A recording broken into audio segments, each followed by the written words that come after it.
Bonjour chers élèves. Aujourd'hui, on va essayer d'achever le 4e chapitre de votre programme, c'est-à-dire la physique atomique et nucléaire. On va essayer de parler de la loi de décroissance radioactive, de l'activité d'un échantillon, de la période ou de demi-vie. Commençons d'abord par savoir comment déterminer le nombre de noyaux contenus dans une masse M d'une matière radioactive. Soit la masse M d'un élément radioactif X à Z à l'instant T. On veut savoir quel est le nombre de noyaux, N contenus dans cette masse. On sait que le nombre de noyaux N égale au nombre de moles multiplié par le nombre d'Avogadro, où N égale à 6,022 fois 10 puissance 23 atomes est appelé nombre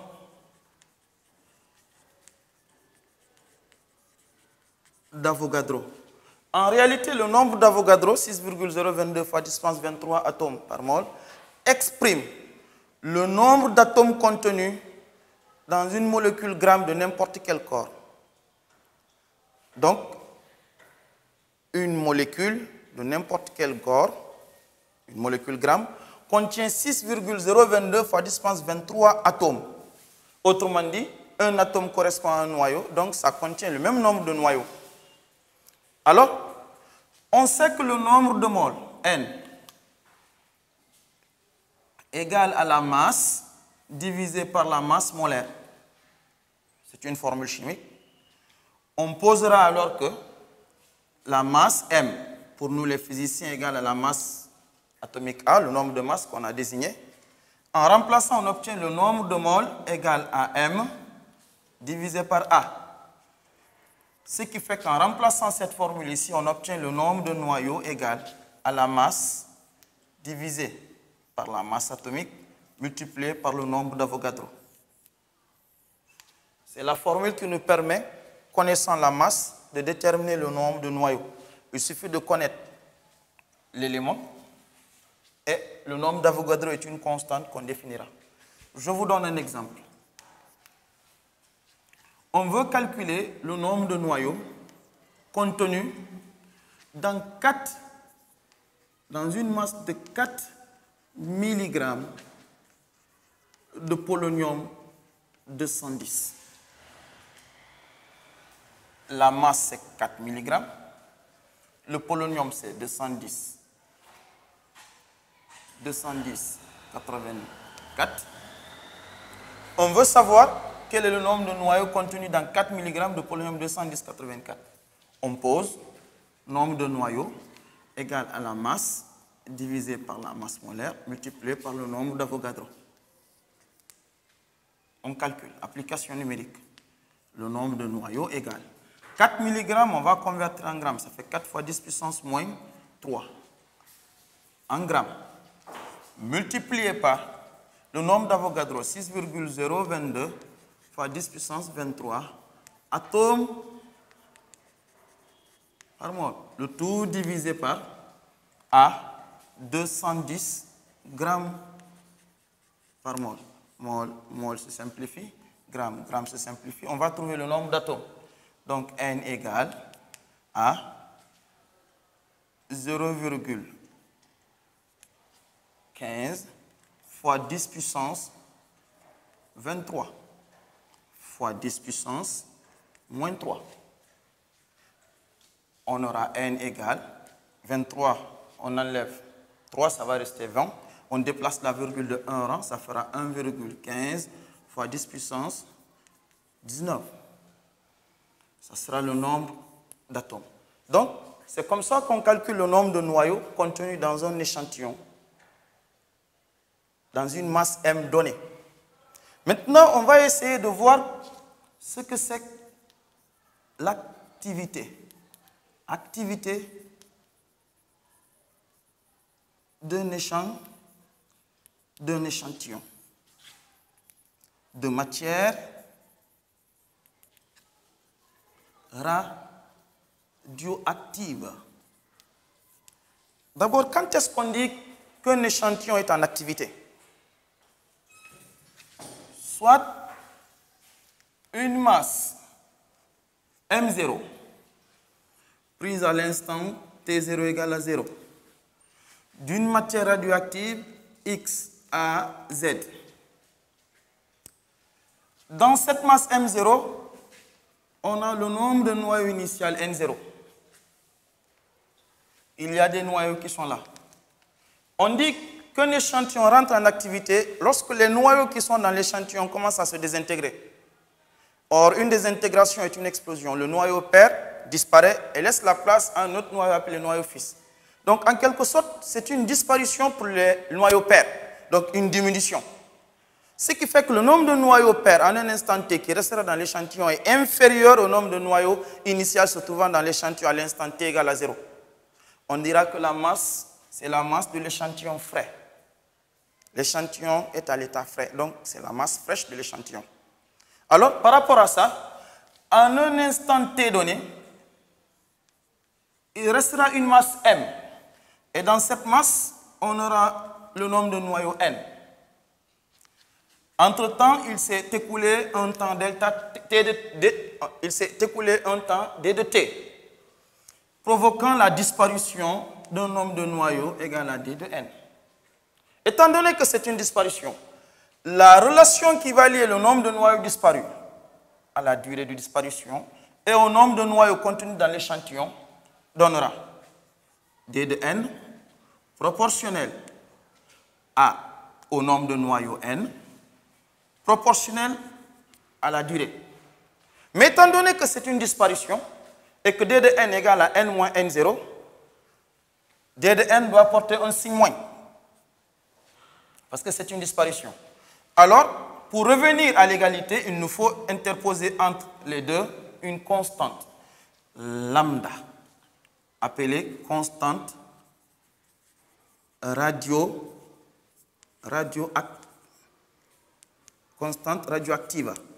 La constante radioactive lambda, on posera, ça sera moins D de N égale à lambda N D de T.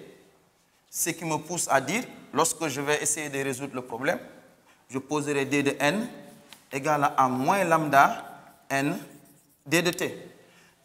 Alors, D de N sur D de T égale à moins lambda D de N sur D de T égale à moins lambda N. En envoyant le signe moins ici, j'obtiens ce qu'on appelle l'activité. Donc, l'activité étant le nombre de désintégrations. C'est le nombre de désintégrations par unité de temps. Or, l'unité de temps, l'unité de temps, c'est la seconde. Donc, ça veut dire que l'activité est le nombre de désintégrations par unité de temps. Alors, à partir de là, en mettant le signe moins, j'obtiens l'activité égale, si vous voulez en lambda, égale à moins D de N sur D de T, ce qui est égal à lambda fois N. Donc, l'activité, si vous voulez, on peut mettre égale à lambda fois N.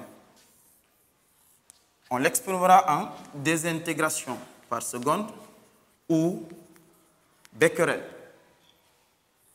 Voilà. Donc, on revient maintenant sur la relation. En prenant la relation à ce niveau, on va essayer de trouver comment déterminer le nombre de noyaux qui restent par rapport au nombre de noyaux initiaux se trouvant dans l'échantillon et la durée de l'activité. On va essayer d'établir la loi de décroissance. On pose D de N égale à moins lambda N d de t.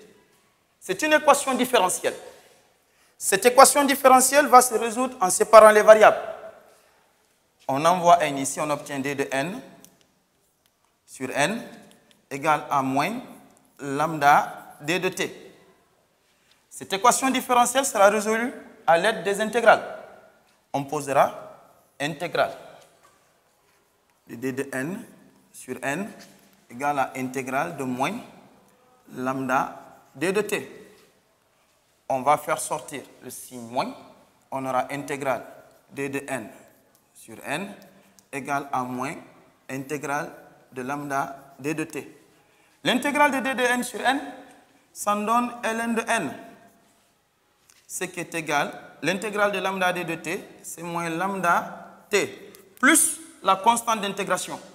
Mais comme que ln d'une constante est une constante, on posera ln de c. En rabattant ln de c par là, on obtient ln de n moins ln de c égale à moins lambda t. On sait que ln de n moins ln de c égale à ln de n sur c. Ici, la condition mathématique qui s'applique souvent dans les problèmes de mathématiques ne s'appliquera pas ici, parce que le nombre de mol est une grandeur exclusivement positive. C'est une grandeur positive. Si on était en mathématiques, on allait poser valeur absolue de n. Mais là, on est en physique. Donc, le nombre de noyaux ne peut pas prendre de signe moins. Donc, je me dispense de mettre la valeur absolue. À partir de là, on obtient moins lambda t. On va essayer de résoudre ça. Pour résoudre ça, on doit exponentialiser. On aura n sur c égale à exponentielle de moins lambda t. Ce qui me pousse à dire que n égale à c exponentielle de moins lambda t. Maintenant, il nous faut définir c. On va se ramener à la condition initiale. On sait que pour t égale à 0, le nombre de noyaux était égal au nombre de noyaux initial. Ce qui me ramène à poser que le nombre de noyaux initial égale à c exponentielle de moins lambda fois 0. Exponentielle de lambda fois 0, c'est exponentielle de 0. Exponentielle de 0, c'est 1.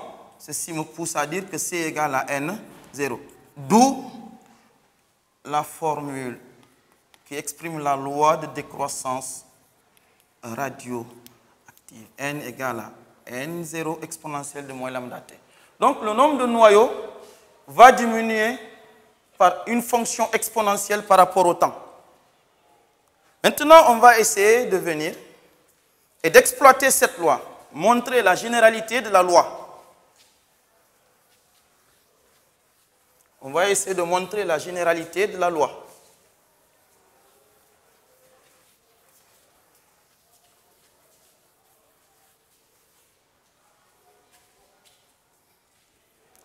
On a dit que n égale à n0 exponentielle de moins lambda t. Essayons de retrouver la même loi en fonction de l'activité. Vous savez, on a dit que l'activité, en fonction de n, égale à lambda n. Prenons l'expression là, multiplions les deux membres par lambda. On sait que n égale à n0 exponentielle de moins lambda t. En multipliant les deux membres par lambda, on obtient lambda n égale à lambda n0 exponentielle de moins lambda t. Or, lambda n définira l'activité. Lambda n0 définira l'activité initiale, l'activité n0. Ceci implique à dire que lambda, ça a n égale à a0 exponentielle de moins lambda t. On va essayer de définir la même loi pour le nombre de moles. On sait que n égale à n0 exponentielle de moins lambda t. Or, nous savons que n égale au nombre de moles multiplié par le nombre d'Avogadro. Ce qui implique que n0 aussi égale à le nombre de moles initial multiplié par le nombre d'Avogadro. En ramenant, on obtient n multiplié par le nombre d'Avogadro égale n0 multiplié par le nombre d'Avogadro exponentielle de moins lambda t. nombre d'Avogadro, Donc, la loi égale à N0 exponentielle de moins lambda T. La même loi peut être utilisée au niveau des masses, car on sait que le nombre de moles égale à la masse divisé par la masse atomique. Donc, le nombre de moles initial sera égal à la masse initiale divisée par la masse atomique. En ramenant, on obtient masse divisé par masse atomique égale à masse initiale divisé par masse atomique exponentielle de moins lambda T. A se simplifie, ce qui me ramène à dire que la masse M égale à M0 exponentielle de moins lambda T. Donc, la loi est une loi générale. On l'appelle la loi de décroissance radioactive. Mais on peut l'aborder autrement en essayant d'introduire une grandeur qu'on appelle la période. À l'aide de la période, on peut aborder la formule de décroissance radioactive autrement. C'est quoi la période? Période radioactive ou demi-vie. T. Ce n'est pas la période mécanique, la période classique, c'est-à-dire le temps mis pour effectuer un tour. Non. Ici, la période exprime le temps qu'il faut pour que la moitié du nombre de noyaux se trouvant dans un échantillon se désintègre.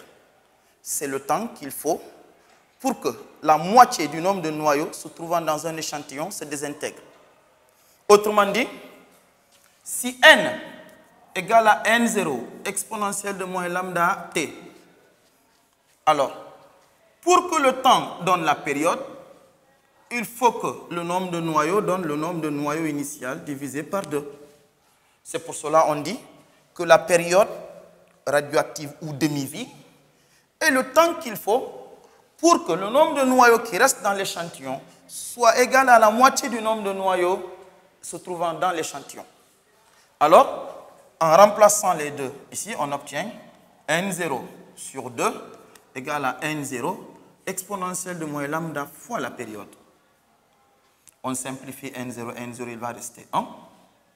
Donc, on aura 1 demi égale à exponentielle de moins lambda t. On prend ln membre à membre. Ceci implique que ln de 1 demi, c'est moins ln de 2. Ce qui est égal, la fonction ln et la fonction expo sont des fonctions réciproques. Quand les deux se rencontrent, ça forme une identité. Alors, on obtient moins lambda t. Les deux moins se simplifient, on tire t. T sera égal à ln de 2 sur lambda. Mais attention, si pour le mathématicien ln de 2 c'est 0,7, en physique, on a besoin d'une haute précision. On prendra ln de 2 égale à 0,693. Exactement. Lambda, constante radioactive, sera alors égale à ln de 2 sur t. On l'exprimera en secondes moins 1. La période s'exprime en secondes. Voilà. Maintenant, par rapport à lambda, on va définir une grandeur que vous devez connaître. On l'appelle le temps moyen de vie. Le temps moyen de vie, tau, c'est le temps qu'il faut à un noyau. C'est le temps mis par un noyau, de sa naissance jusqu'à sa désintégration. Temps moyen de vie, tau. Le temps moyen de vie, tau, égale à 1 sur lambda.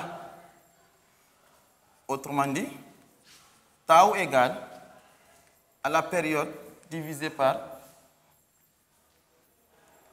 ln de 2. On l'exprimera en secondes. C'est le temps moyen de vie. Maintenant, on va essayer d'aborder la notion de décroissance radioactive sous un autre angle. On sait qu'à l'instant t égale à 0, le nombre de noyaux qui se trouvent dans l'échantillon, c'est N0. À l'instant T1 égale à la période, le nombre de noyaux qui se trouvent dans l'échantillon égale à N0 sur 2, N1. À l'instant T2 égale à 2 fois la période, le nombre de noyaux qui se trouvent dans l'échantillon N2 doit être égal à N1 divisé par 2. Autrement dit, N0 divisé par 2 fois 2, ça fait 2 au carré. À l'instant T3 égale à 3 fois la période, le nombre de noyaux N3 sera égal à N2 divisé par 2, ce qui fait N0 divisé par 2 à la puissance 3. Ainsi de suite, en analysant par récurrence, on comprendra que le coefficient de T devient la puissance du 2 qui est au dénominateur. Pour T égale à 2 fois la période, on obtient N0 sur 2 à la puissance 2. Pour T3 égale à 3 fois la période, on obtient N3 égale à N0 sur 2 à la puissance 3. Alors, il en découle une formule générale. Pour T égale à N fois T, le nombre de noyaux qui restera sera égal au nombre de noyaux initial divisé par 2 à la puissance N. Cette formule peut nous permettre de déterminer le nombre de noyaux qui restent, connaissant le temps mis, en tirant N égale au temps mis divisé par la période. Donc, les deux formules combinées peuvent jouer le rôle de la loi de décroissance radioactive sous sa forme exponentielle. C'est aussi la loi de décroissance radioactive. Donc, vous aurez la possibilité de travailler en fonction des deux. Vous avez la possibilité de travailler en fonction des deux.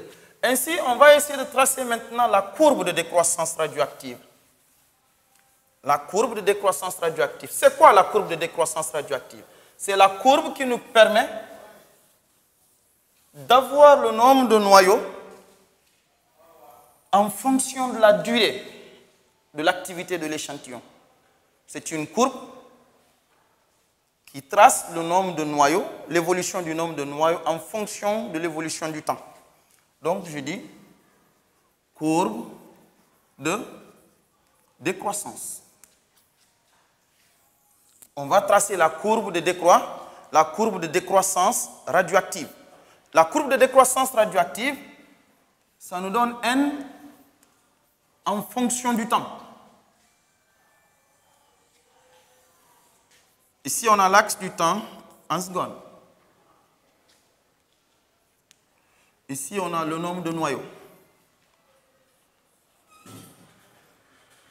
La période, 2 fois la période, 3 fois la période, 4 fois la période, ainsi de suite. Le repère doit être un repère orthonormal. Il n'est pas obligatoire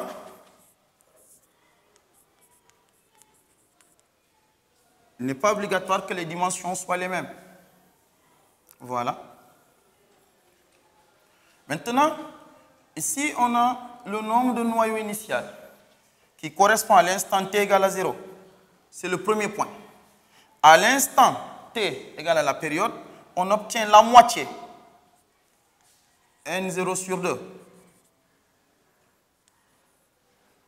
Excusez-moi, c'est un travail qui se fait à main levée.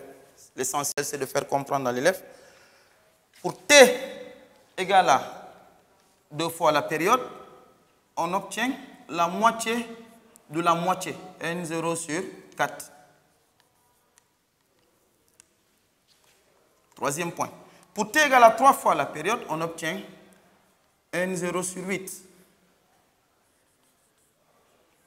Pour t égale à 4 fois la période, on obtient N0 sur 16. Ainsi, on trace la courbe de décroissance radioactive.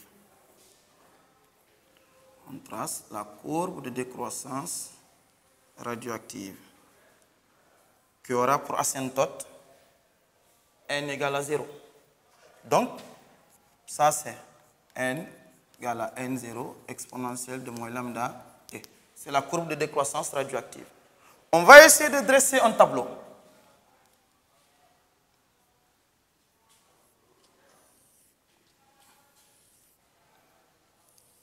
Un tableau qui nous donne le temps et la fraction molaire. Lorsque le temps est égal à 0, on a le nombre de noyaux total. Lorsque le temps est égal à la période, on a le nombre de noyaux divisé par 2. Lorsque le temps est égal à 2 fois la période, on a le nombre de noyaux divisé par 2 à la puissance 2. 3 fois la période, n, 0, divisé par 2 à la puissance 3. Ainsi de suite, jusqu'à ce qu'on obtienne n fois la période égale à n0 sur 2 à la puissance n. Donc, c'est le tableau qui va vous permettre de tracer la courbe de décroissance radioactive. Maintenant, on va s'intéresser à la datation. Vous savez que dans l'organisme humain, on a le carbone 14, qui est un élément essentiel de la constitution de l'os. Mais lorsqu'on respire, on dégage du gaz carbonique. Donc, il y a une partie du carbone qui sort de notre corps. On remplace ce carbone-là suite à l'assimilation des aliments organiques. Donc, par rapport à ça, le taux de carbone dans l'organisme varie peu, ou presque ne varie pas.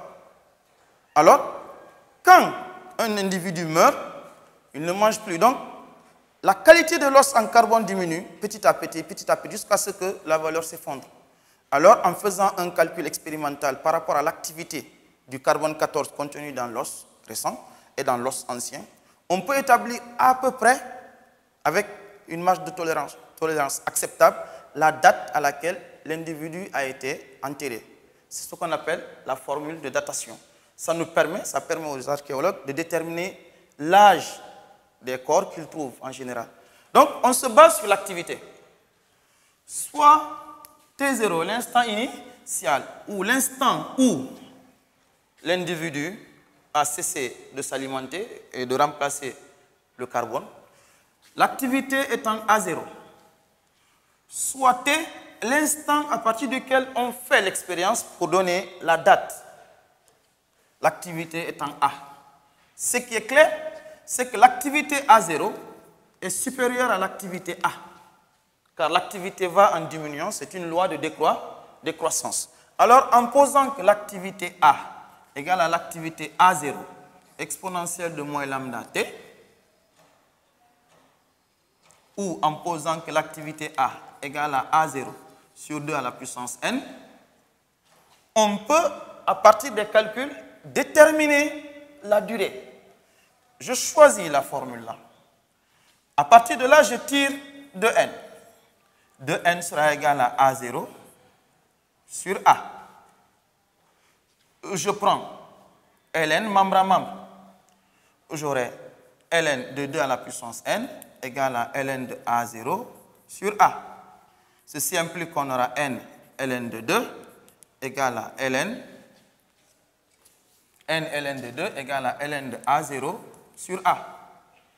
Mais on sait que n, c'est le temps divisé par la période.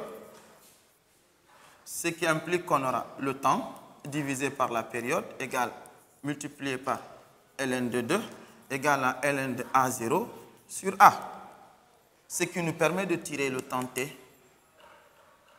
Donc, le temps t sera égal à la période divisé par ln de 2 multiplié par ln de A0 sur A. Telle est la formule de datation par le carbone 14. Donc, c'était à peu près l'essentiel de ce que je devais vous dire, du reste de ce que je devais vous dire sur la physique nucléaire.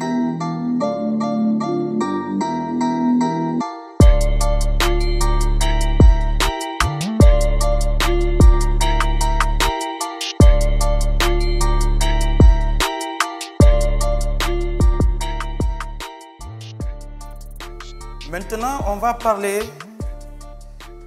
de la famille radioactive. Qu'est-ce qu'une famille radioactive? Une famille radioactive, c'est un ensemble de noyaux, tous issus d'un même noyau, appelé noyau père, obtenus les uns à la suite des autres par des désintégrations alpha ou bêta, aboutissant à un noyau fils stable. On distingue 4 familles radioactives. La famille de l'uranium, radium, la famille de l'actinium, la famille du thorium et la famille du neptunium. Lorsque vous avez un noyau fissile sous l'action d'un neutron là, le noyau fissile peut se fissurer et faire sortir 2 neutrons ou 3 neutrons qui, suite à leur vitesse, peuvent provoquer d'autres réactions de fission. On dira alors qu'on a affaire à une réaction en chaîne. Donc, une réaction en chaîne, c'est une série de réactions de fission. Qu'est-ce qu'il faut pour déclencher une réaction en chaîne?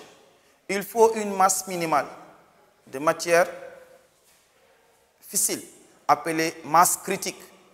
Donc, la masse critique, c'est la masse minimale de matière radioactive fissile qui permet de déclencher une réaction en chaîne. C'est en divisant cette masse critique en deux masses sous-critiques et en évitant que les deux se mélangent, en les mettant ensemble et en mettant un dispositif de détonation qui, lors de la détonation, permet à ces deux masses de s'associer et de former la masse critique, qu'on peut déclencher une réaction en série, une réaction en chaîne. C'est la base même de la fabrication de la première bombe atomique. Donc, on va faire une application. On dit que l'uranium 238-92, par une série de désintégrations alpha et bêta moins, conduit au plomb 206-82 Pb, déterminer le nombre de désintégrations de type alpha et de type bêta moins qui permettent de passer du noyau 238-92 au noyau 206 plomb. Résolution.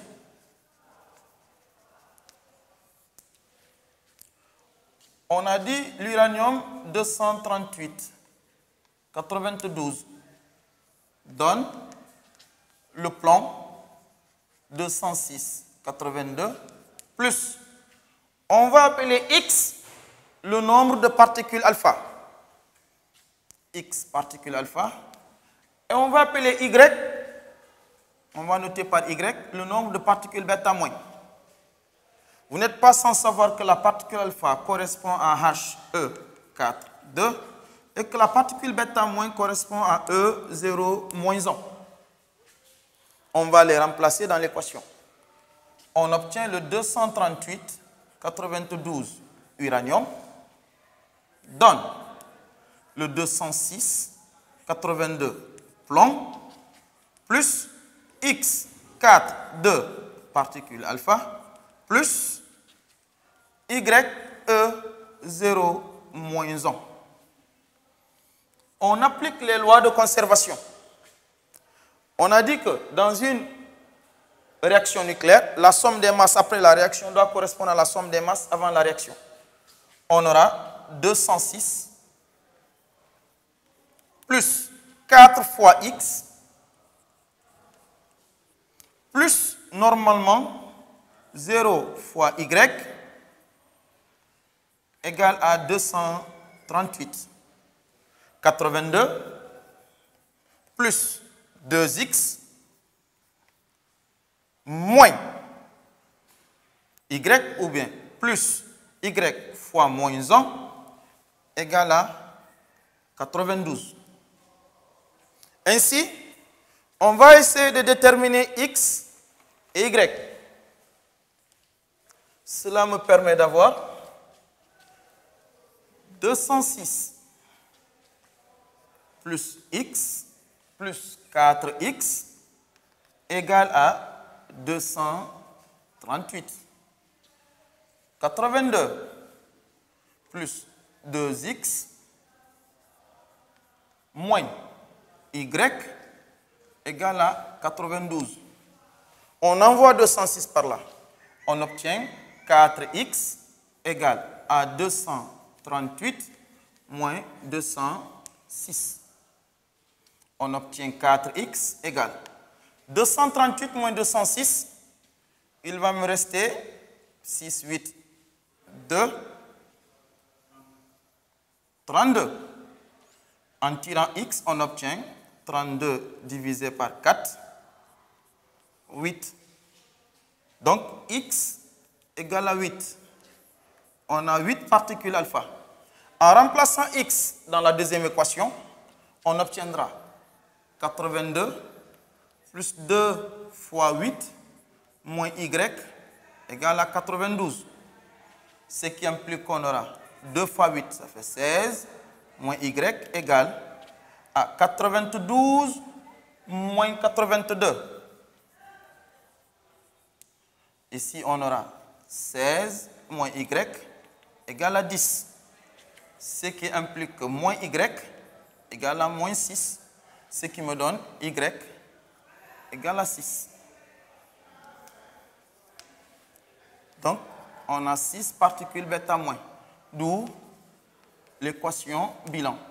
L'uranium 238, 92 donne le plomb 206, 82 Pb, plus 8 particules alpha, plus 6 particules bêta moins. Ici, nous avons l'illustration d'une réaction en chaîne. Ici, vous avez un neutron qui attaque un noyau d'uranium, 235. La fission de l'uranium provoque la sortie de 2 neutrons qui s'attaquent encore à 2 noyaux d'uranium qui provoquent à chacun des deux. Chacun des deux provoque la sortie de 2 neutrons qui s'attaquent encore à d'autres noyaux d'uranium. Ainsi, la réaction va s'agrandissant. On dit que c'est le principe de la réaction en chaîne. Donc, en résumé, on vous attendra sur notre plateforme avec des professeurs aguerris qui vont essayer de répondre à l'ensemble des questions qu'on aura l'occasion d'avoir. Et je vous dis merci. Et je clôt le 4e chapitre qui parle de la physique nucléaire. Et en espérant vous revoir pour la prochaine fois, je vous dis au revoir et merci.